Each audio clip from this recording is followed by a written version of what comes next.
Quasi completato il trasferimento dell'urologia a Lavagna, a breve l'ampliamento del pronto soccorso. Nessuna struttura sarà depotenziata, garantisce l'assessore regionale alla sanità Sonia Viale. Ultimo fine settimana per la passerella pedonale che in queste ultime settimane ha collegato Portofino. Lunedì sarà rimossa per permettere al cantiere di proseguire i lavori della strada. Acceso confronto a Borzonasca per l'attuazione del progetto di monitoraggio dei cavalli bradi. Raggiunta una prima intesa, al tavolo gli abitanti, l'ASL 4, la Regione e l'Istituto di Zooprofilassi. Non vengano eliminate altre vite, si offra la via del pentimento. In un messaggio il pontefice esorta i governanti a compiere i passi necessari verso la totale abolizione della pena di morte.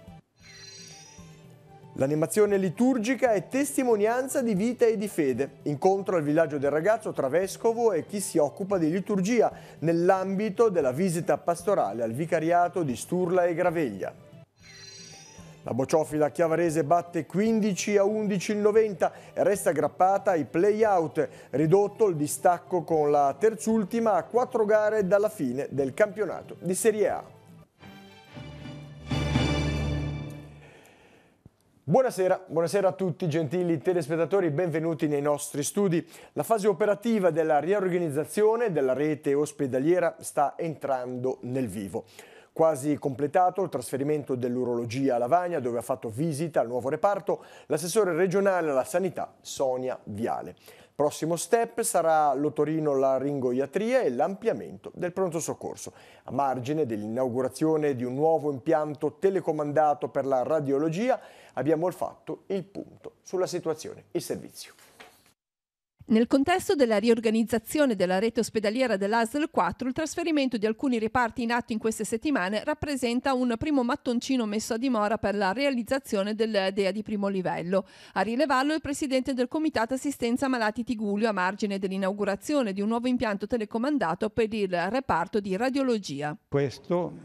Che abbiamo questa macchina, questa struttura e soprattutto i trasferimenti di otorino e di urologia, deve dire che sono i primi mattoni, i primi step, i primi passi per il raggiungimento completo del DEA, per completare l'ospedale di Lavagna che è un DEA di primo livello. La richiesta è che il progetto in atto venga portato a compimento con tutti gli elementi necessari. Per il completamento dell'urologia nei prossimi giorni saranno trasferiti la cistoscopia e la colposcopia, quindi si procederà ai lavori di adeguamento strutturale per l'ampliamento del pronto soccorso. Queste le prime rassicurazioni del direttore generale dell'ASL, Bruna Rebagliati. Abbiamo fatto un percorso di riorganizzazione importante che ha mirato a dare un forte mandato a ciascuno dei nostri ospedali.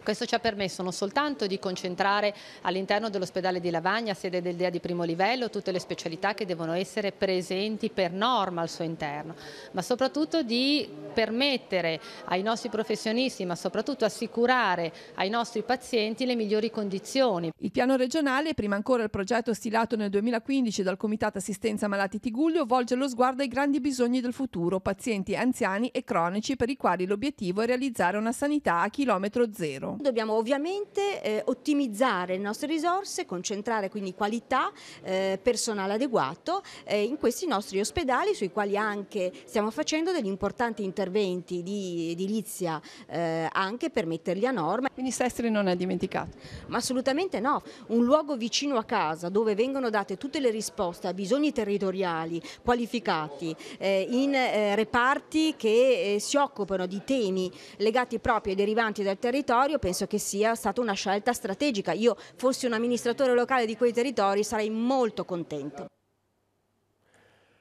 È stata fissata al prossimo 3 aprile la nuova udienza alla Corte dei Conti per discutere del ricorso presentato dai commissari di Lavagna contro la bocciatura del piano di riequilibrio finanziario da parte del Tribunale Contabile.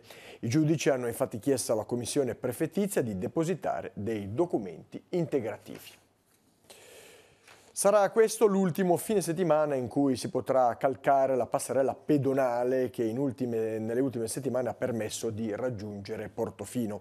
Lunedì infatti la struttura in tubi innocenti sarà smantellata per permettere la prosecuzione lato monte dei lavori di ripristino della provinciale 227 distrutta dalla mareggiata dello scorso 29 ottobre.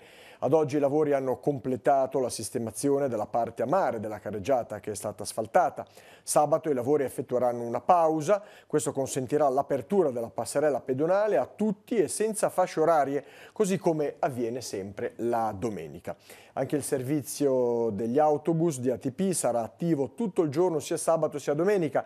Da lunedì i pedoni potranno raggiungere il borgo utilizzando la strada carrabile di cantiere che in queste ore è stata asfaltata. Più che soddisfatti i due sindaci di Portofino e Santa Margherita Ligure, Matteo Viacava e Paolo Donadoni. Rivedere un collegamento viario a distanza di soli 4 mesi da quella terribile notte della mareggiata è davvero qualcosa di emozionante e che allo stesso tempo ci riempie di orgoglio. Saranno 115 gli scali crocieristici previsti per l'anno 2019 nel borgo di Portofino e non escluso che possano implementarsi, ancorché in lieve misura. Lo conferma il direttore generale della Portofino Servizi Turistici Giancarlo Linari. Questi risultati in continuo e sostanziale incremento sono il prodotto di anni di lavoro cominciato nel lontano 2012 all'indomani del disastro di Costa Concordia, grazie alla sinergia tra tutti gli enti territoriali coinvolti, ma soprattutto all'indispensabile e insensibile apporto dell'autorità marittima con l'introduzione delle ordinanze relative all'area di fonda di Portofino e il conseguente riavvicinamento al gate portuale. Nel 2017 gli scali effettuati sono stati 79, 82 quelli nel 2018. Lo sbarco inaugurale è previsto per il 12 aprile. I primi tenders in porto saranno quelli della Seven Seas Voyager. Quello di chiusura della stagione al momento porta il nome dello Zenith ed è in programma il prossimo 4 di novembre. Ripartirà il 4 marzo il servizio di Free City Bus a Rapallo, progettato da ATP in concorso con il Comune per offrire una soluzione alternativa a residenti e turisti in un periodo in cui l'apertura dei cantieri sul territorio cittadino incide molto sulla viabilità. Il servizio sarà garantito per tutto il 2019, gli orari e i percorsi saranno inalterati rispetto al mese di dicembre 2018, salvo modifiche che a parità di costo potranno essere apportate in ragione di mutate esigenze in ambito viabilistico. Il servizio sarà attivo da lunedì al sabato, domenica e festivi e 2 luglio, festa patronale esclusi.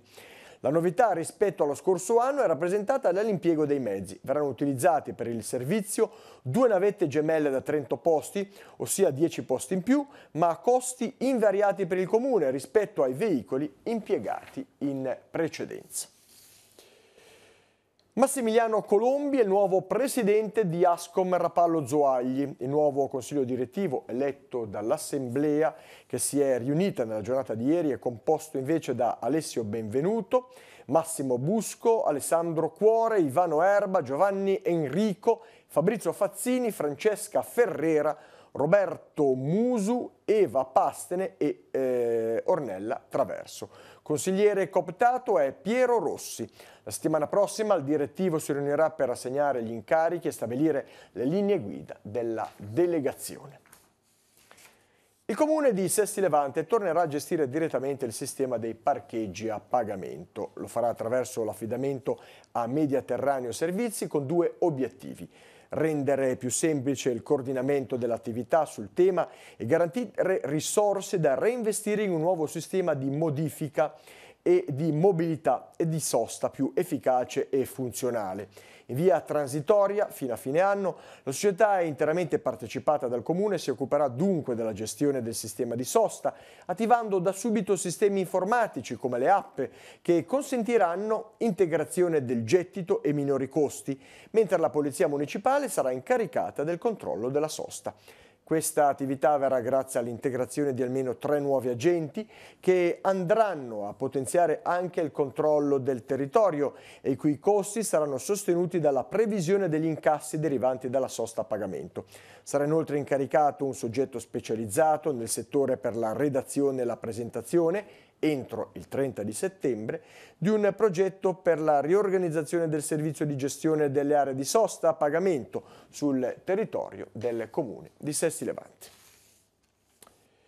Primo passo per il progetto di monitoraggio dei cavalli bradi del Parco dell'Aveto portato avanti dall'Istituto tra Istituto Zooprofilattico Sperimentale di Liguria, Piemonte e Valle d'Aosta in collaborazione con l'Università degli Studi di Genova. La ASL 4, il Parco dell'Aveto e i comuni di Borzonasca, Mezzane e Guenè.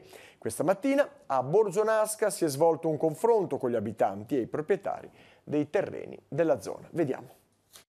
L'allontanamento dei branchi dalle zone abitate di Temossi, Bertigarro e Perlezzi e successivamente avviare il censimento di tutti gli esemplari per capire quanti possono essere lasciati sul territorio e quanti debbano essere eventualmente allontanati. Sono le prime 2 fasi del progetto di monitoraggio e tutela dei cavalli bradi del Parco dell'Aveto. A deciderle l'assemblea che a Borzonasca ha visto sedersi allo stesso tavolo le istituzioni, Regione, ASL 4 e Istituto di Zooprofilassi del Nord-Est e gli abitanti dei comuni di Mezzanego e Borzonasca direttamente coinvolti nel progetto finanziato dal Ministero della Salute con 105.000 euro.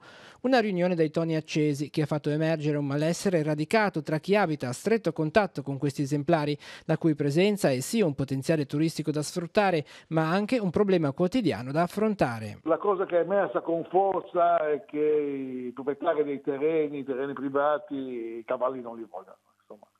E quindi bisognerà trovare delle soluzioni alternative, vedi foreste demaniali, vedi anche proprietà comunali, insomma proprietà pubbliche. I privati, almeno quelli che erano presenti, non sono disponibili a tenerli sul loro territorio. Al primo incontro di Borzonasca farà seguito il 7 marzo la convocazione a Chiavari di un tavolo tecnico, al quale per la prima volta saranno chiamati a sedere anche i portavoce degli abitanti. Ci rivedremo a breve il 7 giù all'ASL, dove è stato convocato un tavolo di lavoro dove parteciperanno anche i rappresentanti della popolazione locale, in modo da studiare un percorso che possa soddisfare le richieste dei cittadini e dall'altro canto anche tutelare la salute degli animali.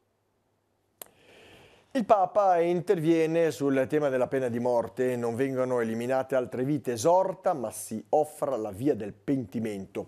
In un videomessaggio Francesco esorta i governanti e coloro che hanno responsabilità nei loro paesi a compiere passi necessari verso la totale abolizione della pena di morte. Vediamo. La vita umana è un dono che abbiamo ricevuto, il più importante e primario, fonte di tutti gli altri doni e di tutti gli altri diritti, e come tale deve essere protetto. A dirlo il Papa nel videomessaggio inviato ai partecipanti al 7° congresso mondiale contro la pena di morte che si tiene a Bruxelles. Prosegue il Papa: per il credente l'essere umano è stato creato a immagine e somiglianza di Dio, ma sia per i credenti sia per i non credenti ogni vita è un bene e la sua dignità deve essere custodita senza eccezioni. La pena capitale presuppone quindi una grave violazione del diritto alla vita che ogni persona ha. Se è vero che le società e le comunità umane devono confrontarsi spesso con delitti gravissimi che attentano contro il bene comune e la sicurezza delle persone, è altrettanto vero che oggigiorno ci sono altri modi per espiare il danno causato e i sistemi di detenzione sono sempre più efficaci. D'altro canto, dice il Papa, non si deve mai abbandonare la convinzione di offrire persino a chi è colpevole di crimini la possibilità di pentirsi. Per questo non cessa di essere un segno positivo che ci siano sempre più paesi che puntano sulla vita e non utilizzano più la pena di morte o l'hanno completamente eliminata dalla loro legislazione penale. La Iglesia sempre ha defendido la vida y su visión sobre la pena de muerte. La Chiesa ha sempre difeso la vita e la sua visione della pena di morte è maturata. Per tale motivo ho voluto che nel catechismo della Chiesa Cattolica questo punto fosse modificato. Per molto tempo si è considerata la pena di morte come una risposta adeguata alla gravità di alcuni delitti e anche per tutelare il bene comune.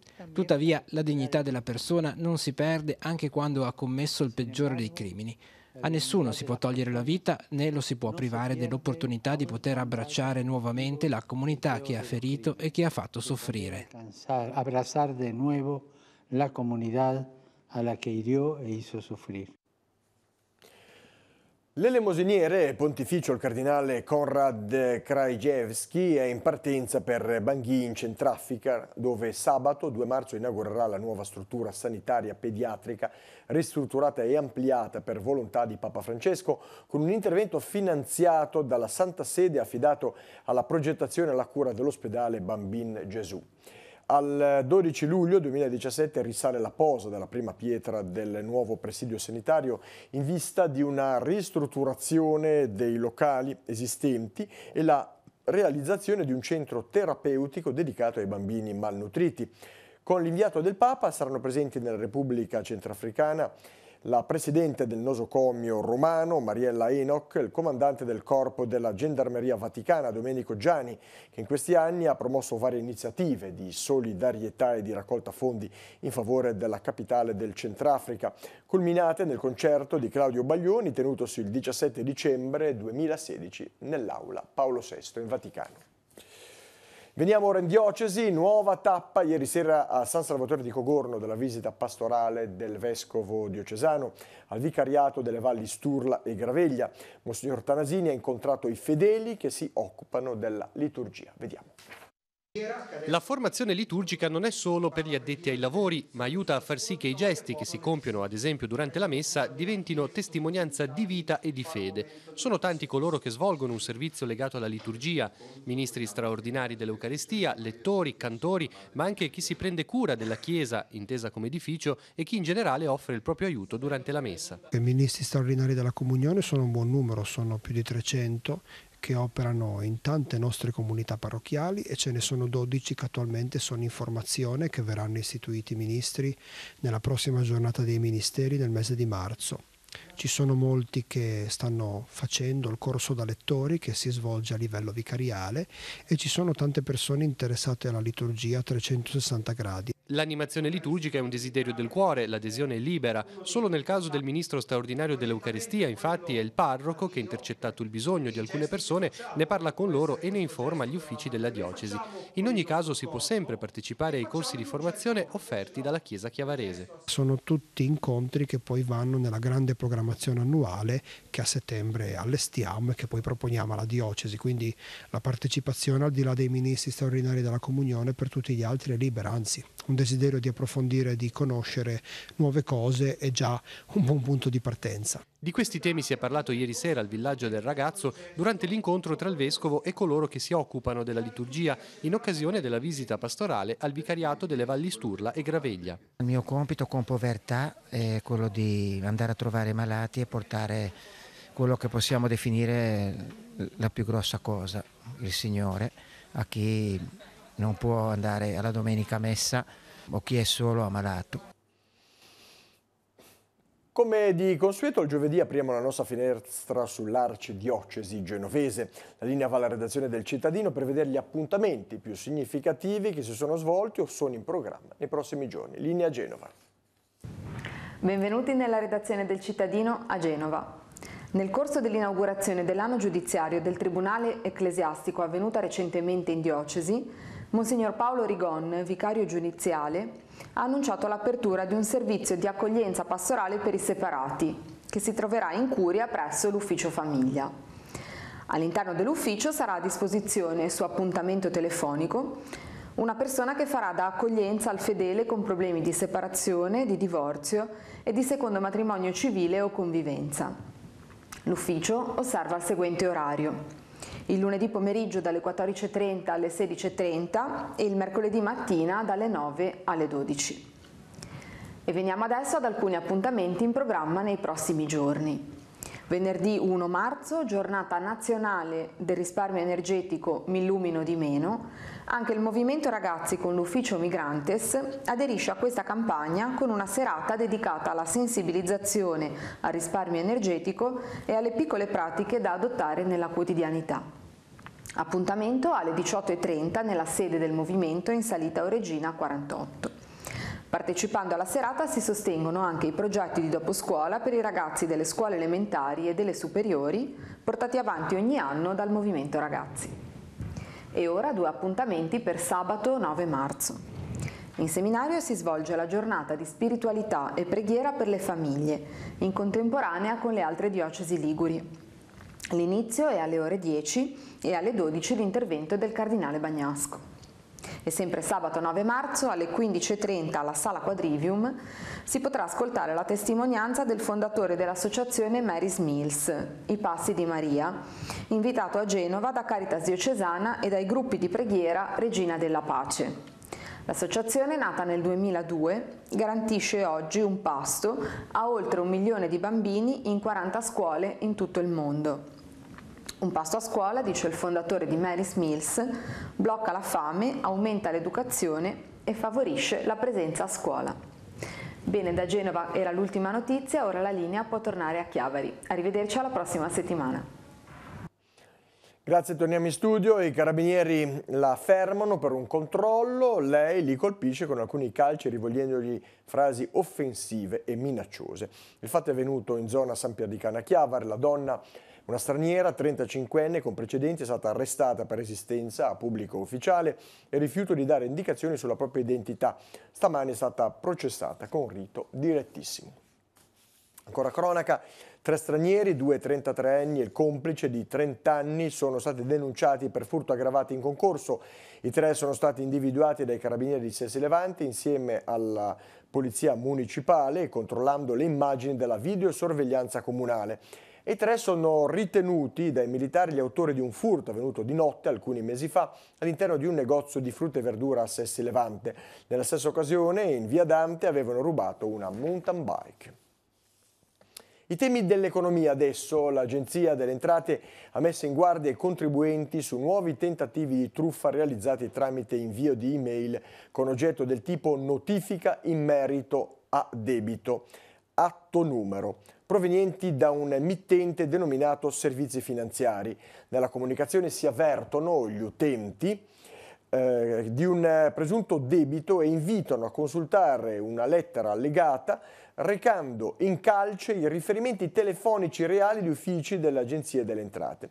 Questo è semplicemente un tentativo di truffa. L'Agenzia invita quindi i contribuenti a cestinare immediatamente queste mail, a non aprire file allegati o cliccare su eventuali collegamenti web sospetti, in quanto potrebbero contenere dei virus informatici. Altri temi li vediamo nel nostro sportello Economia.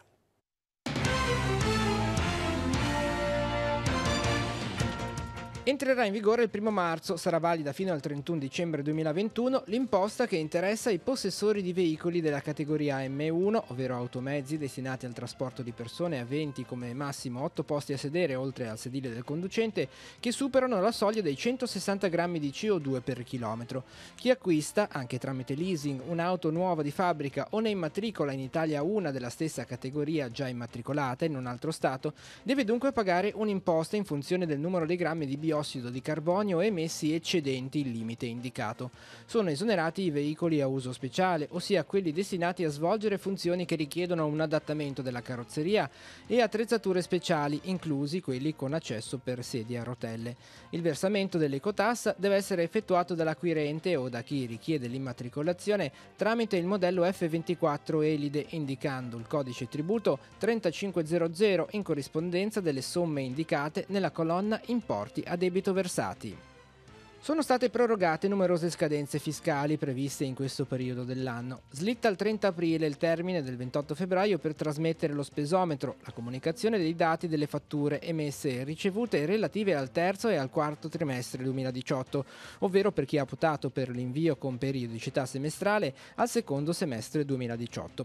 Slitta sempre al 30 aprile il termine per la trasmissione all'Agenzia delle Entrate del cosiddetto esterometro, contenente i dati relativi alle operazioni effettuate e ricevute nei mesi di gennaio e febbraio 2019 verso e da soggetti non stabiliti in Italia, salvo quelle per le quali è emessa bolletta doganale o fattura elettronica. Scade sempre il 30 aprile il termine per la trasmissione della dichiarazione IVA annuale relativa al 2018. È rinviato al 10 aprile il termine per l'invio delle comunicazioni delle liquidazioni periodiche IVA relative al quarto trimestre 2018. All'8 marzo il termine per l'invio all'Agenzia delle Entrate da parte degli amministratori di condominio dei dati relativi alle spese sostenute nel 2018 per interventi di recupero del patrimonio edilizio e di riqualificazione energetica effettuati sulle parti comuni degli edifici residenziali, nonché per l'acquisto di mobili e grandi elettrodomestici destinati all'arredo delle parti comuni dell'immobile ristrutturato.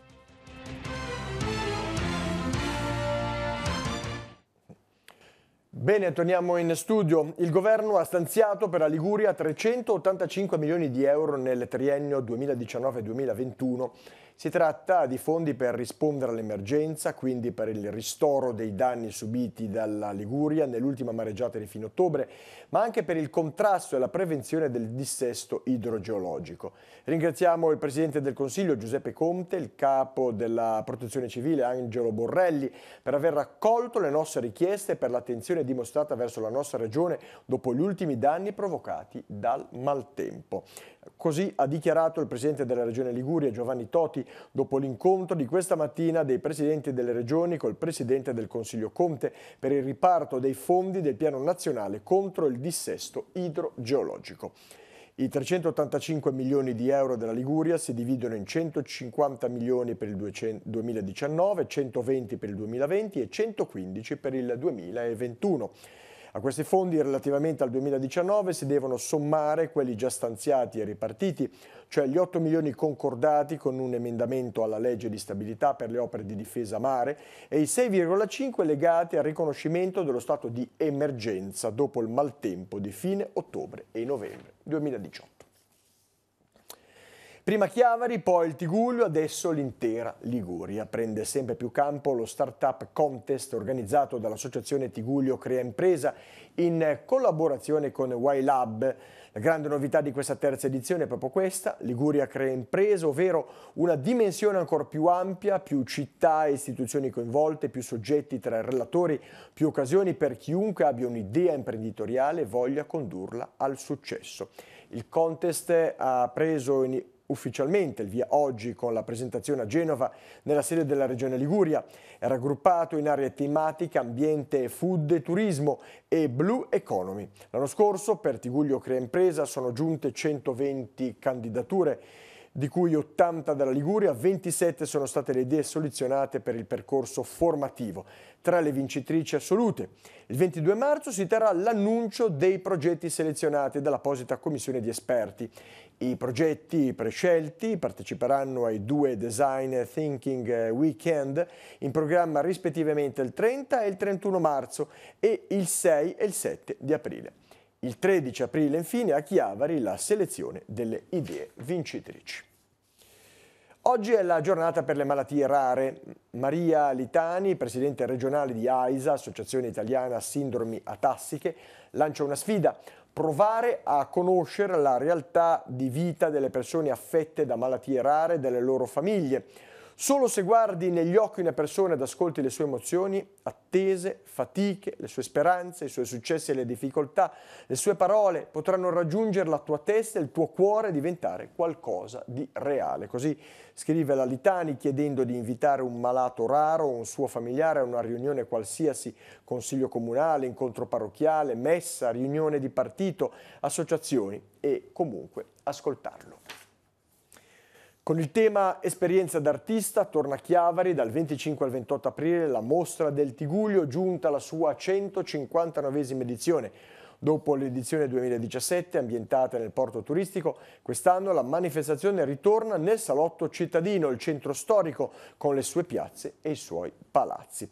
La società economica vuole riportare al centro la sua immagine tradizionale, la sua sede storica, riproponendole alla città e al turismo attraverso una mostra artigianale e artistica partecipata dagli operatori, spiega Francesco Bruzzo, presidente dell'ente. La città, per l'occasione, sarà adornata dalle sapienti composizioni di floricoltori locali ed arricchita da eventi culturali con presenze e temi di ottimo livello.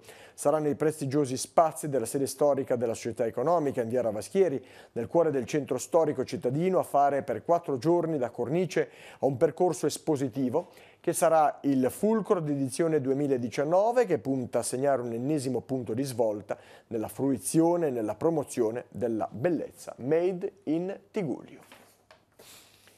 L'Istituto Comprensivo di Cicagna, in collaborazione con il gruppo Cineforum del Vicariato delle Parrocchie della Fontanabuona, i comuni di Cicagna e Moconesi, ha dato il via al progetto Rendere Consapevoli. Domani, venerdì 1 marzo alle 10:30 presso il Palazzetto Polifunzionale di Cicagna ci sarà l'incontro tra Giovanni Impastato e i ragazzi delle scuole secondarie di primo grado di Cicagna e Gattorna. Impastato, oltre a parlare della sua esperienza e dell'impegno personale, tratterà con i ragazzi il tema di quest'anno, una bella differenza. E ora, come di consueto, scheda degli appuntamenti per la giornata di domani, venerdì 1 marzo. Vediamo.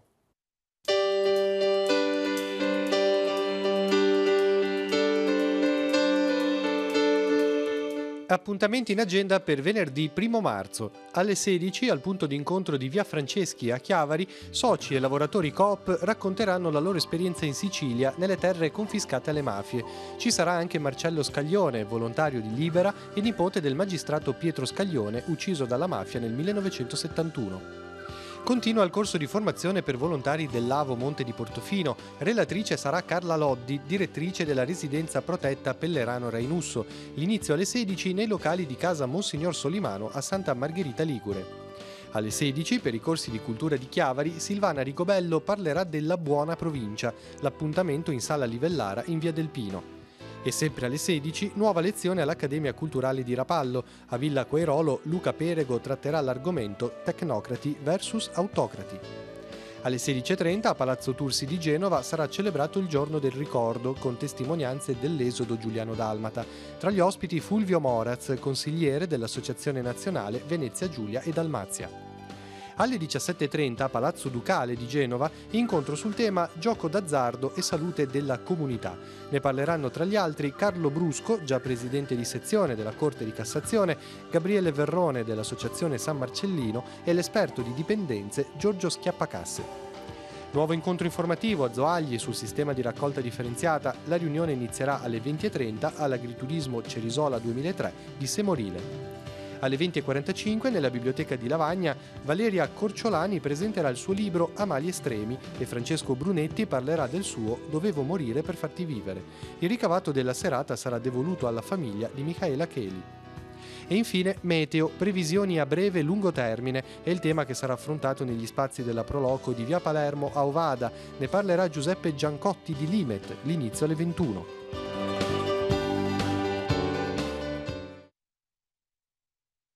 Pallanuoto nel turno di Champions, la Prorecco a Eger in Ungheria batte i padroni di casa per 16-7, si aggiudica l'accesso alle finali di Hannover. Con la vittoria di ieri i biancocelesti incrementano 15 punti di vantaggio sui magiari, quinti in classifica a 5 giornate dalla fine.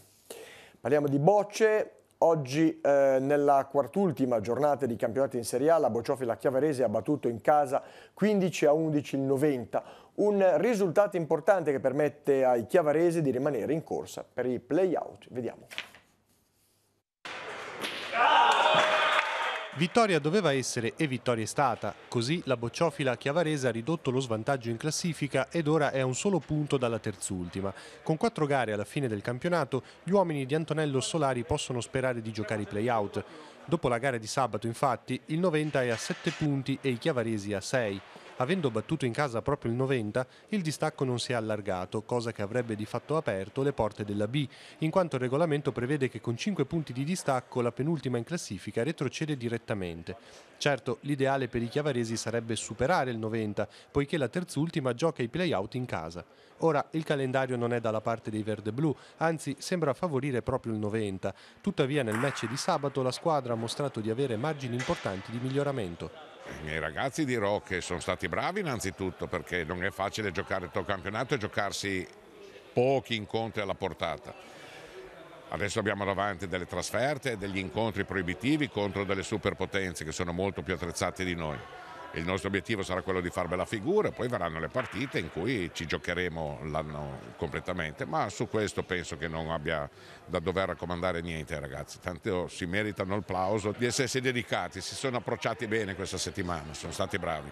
Adesso mancano 4 gare, 2 trasferte e 2 match in casa. Dove cercherete di migliorare? Abbiamo delle trasferte proibitive contro le prime della classe, probabilmente solamente l'ultima potrebbe essere alla portata nostra. Purtroppo non si riesce a combattere contro le corazzate piemontesi e anche venete che hanno dei budget nettamente superiori al nostro. Ennesimo titolo mondiale di lancio tecnico long casting in Sudafrica, Johannesburg, per il portacolore della FIMA Chiavari. Alla manifestazione dei Giochi Mondiali della Pesca, Filippo Montepagano è stato punta assoluta della formazione azzurra, che ha portato al titolo a squadre e conquistato l'argento nella classifica individuale, a meno di 2 metri dal 3 volte campione del mondo individuale Salvador Bustos. E questa era l'ultima notizia del nostro giornale. Il prossimo appuntamento, come sempre, è per domani alle ore 12:45 con il TG Tigullio Oggi. Grazie per la vostra cortese attenzione, vi auguro una buona serata con i programmi della nostra rete. Arrivederci.